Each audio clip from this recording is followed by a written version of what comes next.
গুজরাটি গুন্ডার কাছে বাংলা আত্মসমর্পণ করবে না। চৌঠা মে খেলার শেষ করবে তৃণমূল। অমিত শাহকে হুঁশিয়ারি অভিষেক বন্দ্যোপাধ্যায়ের। অমিত শাহ আজ থেকে 4 দিন আগে তিনি বলেছেন তৃণমূলের লোকেরা 23 তারিখ বাড়ি থেকে বেরোবেন না। আরে এই বাংলার মাটি আর এই পশ্চিম মেদিনীপুরের মাটি বীর বিপ্লবীদের মাটি। গুজরাটি গুন্ডার কাছে বাংলা আত্মসমর্পণ করে না। আমি অমিত শাহকে চ্যালেঞ্জ করব, যদি আপনার বুকের পাটা থাকে আর বাপের বেটা হন, 4 তারিখ কলকাতায় থাকবেন, 12টার পর দেখা হবে।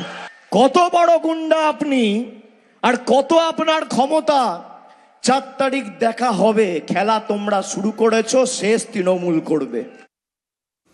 26-এর ভোটে ফের 177 চ্যালেঞ্জ শুভেন্দুর। আর ধৈর্য রাখতে হবে না। চৌঠা মে পুরুলিয়ার 19 সাল থেকে দেখে আসা স্বপ্ন পূরণ হবে। 2021-এ 77টি আসন পেয়েছিল। ফোনে রেকর্ড করে রাখুন, 177 নিচে ভারতীয় জনতা পার্টি নামবে না। 2021-এ মুখ্যমন্ত্রী মমতা ব্যানার্জি আমার কাছে হেরেছিলেন।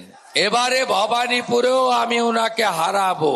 আপনারা প্রস্তুত থাকুন বিজয় উল্লাস করার জন্য।